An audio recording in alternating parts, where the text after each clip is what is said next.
வணக்கம். ராமர் காட்டிற்குச் சென்ற கதை.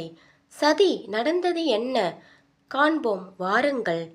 தசரத சக்கரவர்த்தி தமது ஆருயிர் செல்வன் ராமனுடைய பட்டாபிஷேகத்துக்கு வேண்டிய ஏற்பாடுகளையெல்லாம் பூர்த்தி செய்திருந்தார்.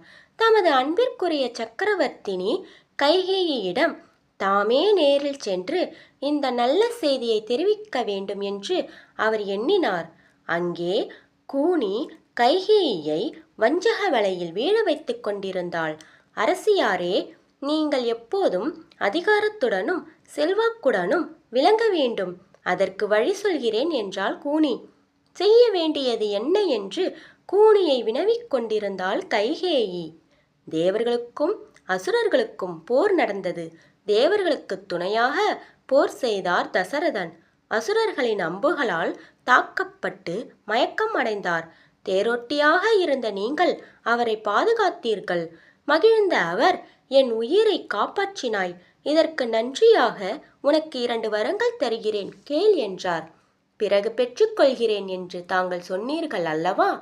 இப்பொழுது அந்த வரங்களை கேளுங்கள். முதலாவது வரமாக பரதனுக்கு முடிசூட வேண்டும். 2வது வரமாக ராமன் 14 ஆண்டுகள் காட்டில் வாழ வேண்டும். இப்படி செய்தால் பரதன் பெருமையுடன் வாழ்வான் என்றாள் கூனி. அதற்கு ஒப்புக்கொண்டாள் கைகேயி. முடிசூட்டு விழா செய்தியை கைகேயியிடம் சொல்ல வந்தார் தசரதன். அங்கே கைகேயி தலைவிரி கோலமாக தரையில் கிடந்தாள். கண்ணீர் வழிய அழுது புலம்பிக் கொண்டிருந்தாள். அதிர்ச்சி அடைந்த தசரதன், அன்பே, உனக்கு யார் தீங்கிழைத்தது? சொல். யாராக இருந்தாலும் கொன்று ஒழிக்கிறேன் என்றார் சக்கரவர்த்தி. தலையை உயர்த்திய அவள், யாரும் எனக்கு தீங்கிழைக்கவில்லை. முன்பு எனக்கு 2 வரங்கள் தருவதாக சொன்னீர்களே, அதை இப்பொழுது தருவீர்களா என்று அழுதபடியே கேட்டாள் கைகேயி. என் உயிர் போன்றவன் ராமன். அவன் மீது ஆணையிட்டு சொல்கிறேன். என்ன வரங்கள் வேண்டும்? கேள், தருகிறேன். முதலாவதாக ராமனுக்கு பதில் பரதன் இந்நாட்டின் மன்னனாக முடிசூட வேண்டும். 2வதாக ராமன் 14 ஆண்டுகள் காட்டிற்கு செல்ல வேண்டும். இவையே நான் கேட்கும் 2 வரங்களாகும் என்றாள் கைகேயி. இதை கேட்ட தசரதன் இடி தாக்கியது போல உணர்ந்தார். வேரற்ற மரம் போல அப்படியே மயங்கி விழுந்தார். உணர்வு வரப்பெற்ற அவர், ராமன் உனக்கு என்ன தீங்கு செய்தான்?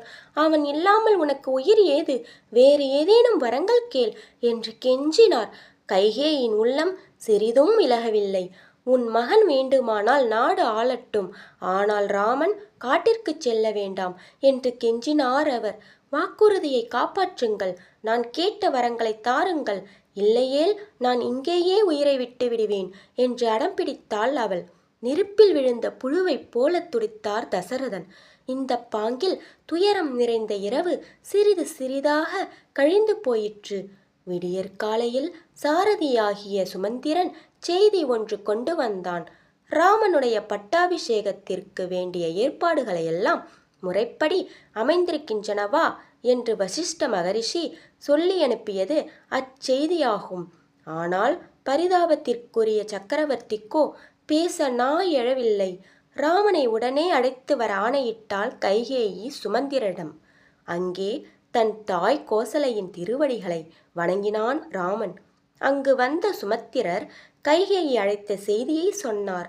தன்னை வாழ்த்தவே சிற்றன்னை அழைக்கிறார் என்று நினைத்தான் ராமன். கைகேயியின் மாளிகைக்குள் நுழைந்தான். மைந்தன் தந்தையார் முன்னிலையில் தோன்றி வீழ்ந்து வணங்கினான். ராமா, ராமா என்று அரசர் அலறினார். மேற்கொண்டு ஏதும் பேச இயலவில்லை அவரால். ஏதும் புரியாத ராமன், அம்மா, நான் ஏதேனும் தவறு செய்து விட்டேனா? தந்தையார் ஏன் இப்படி வருந்துகிறார் என்று கேட்டான். நடந்த எல்லாவற்றையும் அவனிடம் சொன்னாள் கைகேயி. உன் தந்தையாரிடம் நான் வற்புறுத்தி வேண்டுவன 2 உள்ளன. மர உரி தரித்து 14 வருஷ காலம் தவம் புரிவதற்காக நீ இன்றைக்கே இப்பட்டணத்தை விட்டு கிளம்பி தண்டகாரண்யத்திற்கு போக வேண்டும். இது முதல் வேண்டுதல். நீ திரும்பி வரும் வரை பரதன் ராஜ்யத்தை ஆள வேண்டும். இது 2வது வேண்டுதல். இவை 2ம் மாற்றமுடையாத என் திட்டங்களாகும். கைகேயி விடுத்த ஆணையை கேட்டு தசரத சக்கரவர்த்தி நடுநடுங்கினார். இதை கேட்ட ராமன் சிறிதும் அதிர்ச்சி அடையவில்லை. எதுவுமே நடவாதது போல இருந்தான். தந்தையின் வாக்கை காப்பாற்றப் போகிறோம் என்று நினைத்தான். அவன் முகம் மேலும் பொலிவு பெற்றது. அம்மா, நான் ஆண்டால் என்ன, என் தம்பி பரதன் ஆண்டால் என்ன? பரதன் அரசனாவதில் எனக்கு மிகுந்த மகிழ்ச்சி. நான் இன்றே காட்டிற்கு செல்கிறேன் என்று அங்கிருந்து புறப்பட்டான். அண்ணனுக்கு ஆட்சி இல்லை என்பதை அறிந்தான் லக்குவன். கோபத்தால் துடித்தான். என் வலிமையால் அண்ணனை அரியணையில் அமர்த்துவேன். யார் எதிர்த்தாலும் அவர்களை கொன்று ஒழிப்பேன் என்று கர்ஜனை செய்தான். தன் வில்லின் நாணை தட்டினான். அவன் வில்லோசை எங்கும் கேட்டது. தம்பியின் கோபத்தை அறிந்தான் ராமன். அவனை அமைதிப்படுத்த அங்கு வந்தான். லக்ஷ்மணா, சினம் மனிதனுக்கு சத்ரு சீற்றம். உனது விவேகத்தை மறைத்திருக்கிறது. பெற்றோர்களிடத்து தன்னை முற்றிலும் ஒப்படைத்திருப்பவனே மைந்தன். அவர்களிடம் இருந்து தனக்கென்று கேட்பதற்கு மகனுக்கு ஒன்றுமில்லை. கிடைத்தற்கு அரியதா இந்த அரியணை? இதற்காக தந்தை தாயை எதிர்க்க துணிவதா என்று அறிவுரை கூறினான் ராமன். ஒரு வழியாக லக்குவன் அமைதியுற்றான். அண்ணா, நீங்கள் இல்லாமல் நான் இங்கு இருக்க மாட்டேன். நானும் உங்களுடன் காட்டிற்கு வருகிறேன். என் வேண்டுகோளை மறுக்காதீர் என்று வேண்டினான். தம்பியின் அன்பில் நெகிழ்ந்தான் ராமன். தான் மறுத்தாலும் அவன் கேட்க மாட்டான் என்பதை உணர்ந்தான். தம்பி, நீயும் என்னுடன் காட்டிற்கு வா என்றான். நன்றி. மீண்டும் அடுத்த பதிவில் சந்திப்போம். வணக்கம்.